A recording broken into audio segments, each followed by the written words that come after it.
योग साधना मनुष्य की हर आयु में हर परिस्थिति में सहयोगी होती है। मौसम के मामले में भी ऐसा ही है। सर्दी हो, गर्मी हो, बरसात हो, हर मौसम की अपनी चुनौती है।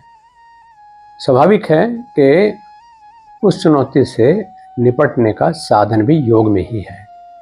मानसून आ गया, हर तरफ वर्षा है, पानी पानी है, कई दिन तक सूरज दिखाई नहीं देता है, आश्रम में जाने की स्थिति नहीं है, जिम्नेजियम जाने की स्थिति नहीं है, गार्डन में दौड़ने भागने के लिए नहीं जा सकते, कुछ तो करेंगे।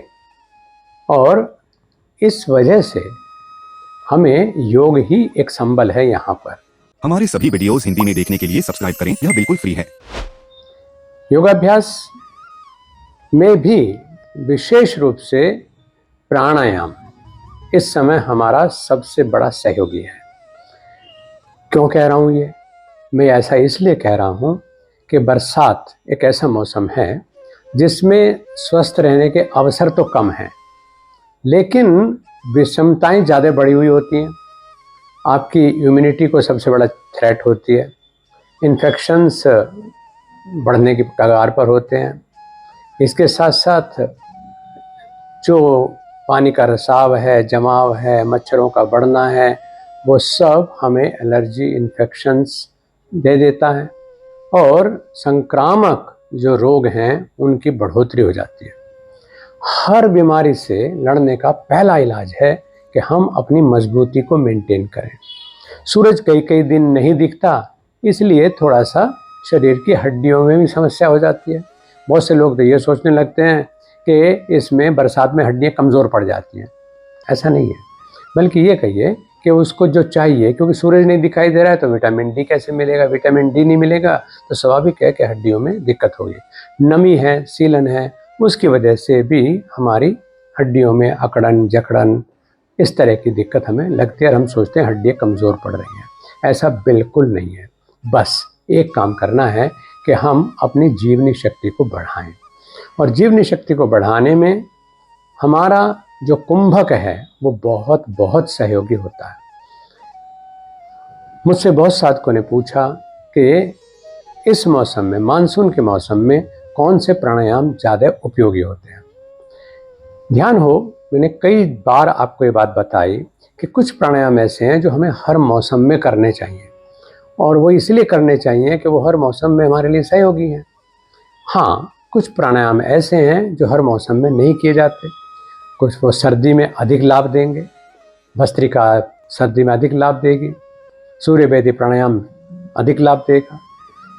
ऐसे ही गर्मी में जो शीतली है, शीतकारी है, ये प्राणायाम या चंद्रभेदी प्राणायाम हैं, ये अधिक लाभ देंगे। लेकिन इस समय घबराने की बात नहीं। ये जो परिस्थितियाँ हमारे सामने बरसात की वजह से आ रही हैं, और मैंने कहा कि सूर्य के सामने न आने के कारण जो हमारे स्वास्थ्य को चुनौतियाँ सामने आती हैं, उसमें अपनी इम्यूनिटी बढ़ाने के लिए हमें कुंभक वाले प्राणायाम बढ़ाने चाहिए। अब पहले तो सीधा सा उपाय हम कर लें कि हम पूरा सांस लेने का अभ्यास करें, पूरा सांस छोड़ने का अभ्यास करें। किसी भी आसन में बैठ जाएं। अगर आपको पद्मासन नहीं लगाना आता है तो सुखासन में बैठ जाएं। पद्मासन सबसे अच्छा है, लेकिन आज बच्चों को भी अब आदत नहीं है कि वो पद्मासन में बैठें। बड़ों की तो बात छोड़ दें। और फिर जब सुविधाएं हैं तो व्यक्ति मेहनत करे क्यों। गांव में कह देते हैं, जिसकी बीचे यूं वो खेती करे क्यों। तो जब कुर्सी जमीन पर बैठे बिना अब हमें आराम मिल रहा है तो हम आराम की तलाश में चल जाते हैं, उससे हमारे शरीर का नुकसान होता है। पद्मासन नहीं लगता, साधारण चौकड़ी मार के बैठें, सीधे कमर करके बैठें। यानी मेन चीज़ है कि हमारी टेल बोन से लेकर के हमारी पूरी रीढ़, गर्दन और सिर ये एक लाइन में होने चाहिए। अगर हमें पीछे से कोई देखे मुझे इस समय, तो मैं पीछे से बिल्कुल सीधा दिखाई दूं। उसके लिए कमर तो सीधी हो गई, लेकिन गर्दन को सीधा रखने के लिए ज़रूरी है कि थोड़ा सा सिर को आगे झुका लें। यानी ठुड्डी और कंठकूप में 4 उंगली का अंतर होना चाहिए, जो कि सामान्यतः 5 उंगली का रहता है। बस इतना आगे नीचे, इतना बैठे। पहला काम ये करें, जब भोजन न किया हुआ हो, यानी पेट हल्का हो, तो उस समय आप आराम से अपने आप को बैठे हुए देखें, पेट को ढीला रखें, बिल्कुल ढीला रखें और श्वास को केवल भरने पे ध्यान दें। जब हम श्वास भरें, जैसे जैसे सांस भरता जाएगा तैसे तैसे हमारा पेट आगे को फैलता जाएगा। जब लगे कि पूरा सांस भर गया तो तत्काल अपने नाक को क्लिप कर लें और सांस को अंदर निरुद्ध कर लें। इस स्थिति में रुकें और अगर स्पॉन्डिलाइटिस नहीं है तो फिर ठुड्डी को भी कंठकूप में लगा लें। ऐसे जितनी दूर हो सके इस स्थिति में रुकना, और जब लगे कि अब सांस नहीं रुकेगा तो फिर नाक से हाथ को हटा लिया जाए और फिर सिर को सीधा कर लें। खूब अच्छा सांस भर जाएगा, लेकिन इसके बाद खूब अच्छा छूटेगा भी। जब पूरा सांस छूट जाए तो फिर 1-2 सांस बस नॉर्मल लें और फिर दोबारा से ऐसे ही पूरा सांस भीतर भर के सांस को पूरा छोड़ें, छोड़ते जाएं, छोड़ते जाएं, छोड़ते जाएं। नाभि को अंदर टाइट हो जाने दें। एक होता है पेट को अंदर करना, एक होता है सांस को गहराई तक छोड़ना और नाभि का भीतर की ओर संकुचित हो जाना। इस संकुचन को पूरा महसूस करिए कि पेट पूरा सख्त हो गया है और फिर सांस नहीं लेना है, बिना सांस के फिर क्लिप लगा लीजिए और उसी तरह ठुड्डी को भी कंठकूप में लगा लीजिए। ऐसे रुकिए और फिर जब लगे कि सांस लिए बिना काम नहीं चलेगा तो फिर से गर्दन सीधी कर लें और नाक से हाथ हटा करके अच्छा सांस भर जाने दें और छूट जाने दें। अति नहीं करना। एक बार सांस को भर करके भीतर घड़ा भर करके ढक्कन लगाना है और फिर सांस को छोड़ देना, नॉर्मल सांस लेना। फिर दूसरी क्रिया में हमें सांस को पूरा बाहर छोड़ करके फिर ढक्कन लगा लेना है, जो मैंने कहा कि ठुड्डी को कंठकूप में लगा लेना। ऐसा करने से हमारा कुंभक तो बढ़ेगा ही, साथ ही साथ हमारा बाकी प्राणायाम बहुत गहरे होने शुरू हो जाएंगे और सबसे बड़ा फायदा होगा कि हमें टॉन्सिल्स और थायराइड इन दोनों में भी इनकी स्वाभाविक शक्ति लौटेगी।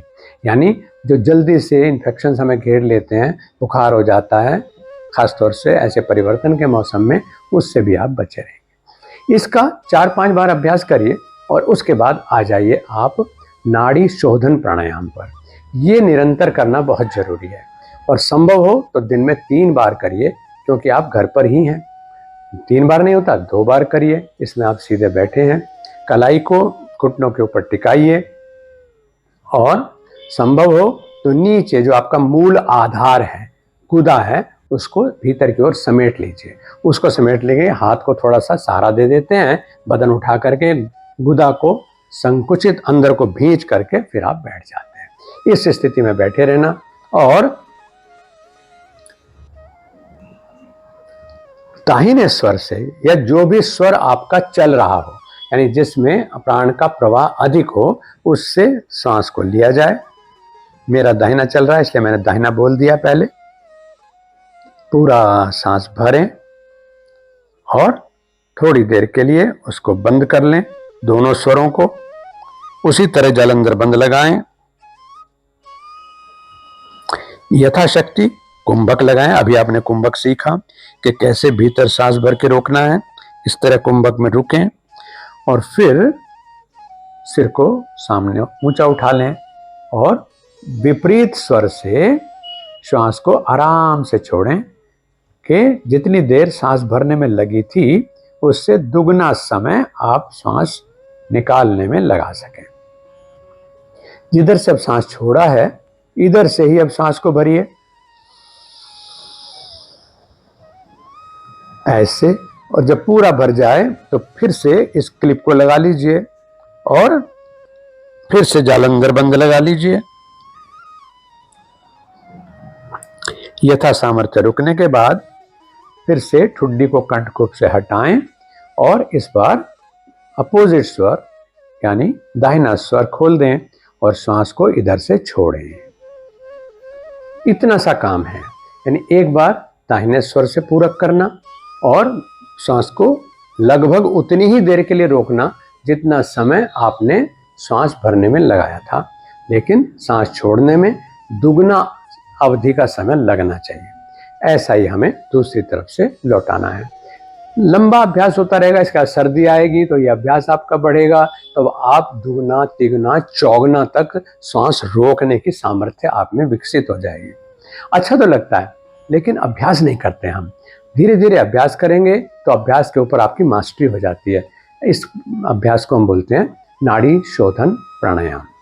और दूसरा प्राणायाम जो इस वर्षा ऋतु में हमें जरूर करना चाहिए वो है हमारा भ्रामरी, क्योंकि पहले ही बता दिया गया, याद दिलाते हैं हम, खाली सब बता रखा है, बता दिया गया कि ये दो प्राणायाम हम हर मौसम में करें। भ्रामरी प्राणायाम अनिद्रा को दूर करने के लिए, दीर्घ प्राणता को बढ़ाने के लिए, हमारी रोग प्रतिरोधक शक्ति को बढ़ाने के लिए, थायराइड टॉन्सिल्स जैसी समस्याओं से निजात पाने के लिए, और नाभि से लेकर के, क्योंकि नाभि 72,000 नाड़ियों का केंद्र है, वहाँ से लेकर के हमारे अनाहत चक्र यानी हृदय, हमारे विशुद्धाक्य चक्र और इसके साथ साथ हमारे खोपड़ी के जितने भी सिस्टम्स हैं उनको स्वस्थ रखने के बहुत महत्वपूर्ण है। इस मौसम में हम घर में बैठे बैठे ही भ्रामरी प्राणायाम का लाभ ले सकते हैं। इसके लिए हमें भ्रमर गुंजन की आवाज़ को सीखना होगा। भ्रमर गुंजन की जो आवाज़ है उसका सीधा संबंध हमारे थ्रोट और नॉस्ट्रिल्स से है। जब हम भ्रमर गुंजन की आवाज़ करते हैं तो पूरा सांस भर के, भ्रमर भौंरा उसको लोग बिग बी भी बोल देते हैं, तो उसकी आवाज़ है। जैसे पूरा सांस भरना और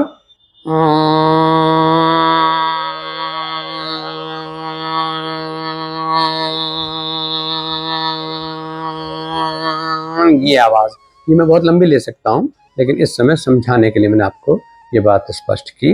अब हम अगर इसको खाली ऐसे आवाज़ करेंगे तो इसका बड़ा सीमित फायदा है, लेकिन जब हम इसको कान बंद करके करेंगे तो इसका प्रभाव जो है, और आंखें बंद करके करेंगे तो इसका प्रभाव पूरे स्कल के ऊपर भी पड़ेगा। इसका हमें ध्यान रखना है। हाथों को साइड में फैलाया और इंडेक्स फिंगर को कानों के साथ ऐसे लगा दें कि जो छोटा कान है बाहर ये बना हुआ है ना, इसके ऊपर दबाव ऐसे डालना, और दबाव डालेंगे तो कान ब्लॉक हो जाए। इस तरह ब्लॉक करके पूरा सांस भरना और गुंजन करना।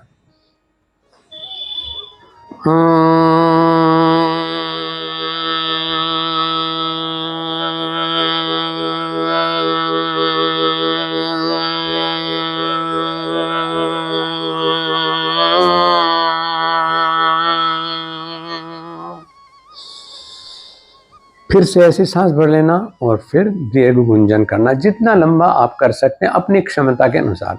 योग में किसी से कोई स्पर्धा हमारी नहीं होती, और जो दूसरे से स्पर्धा करता है वो योग साधना में असफल होता है व्यक्ति। इसलिए दूसरों से हम प्रेरणा ले सकते हैं, दूसरों से हम सबक भी ले सकते हैं, लेकिन स्पर्धा सिर्फ हमारे साथ ही होगी। ऐसा सोचते हुए अभ्यास को सीखें, समझें और निरंतर करें। जब मौका लगे कि धूप निकली है तो ज़रूर धूप का सेवन करें। इससे हमारी जो रोग प्रतिरोधक क्षमता है वो बढ़ेगी और जितने भी संक्रमण हैं वो दब जाएंगे। हरिओम।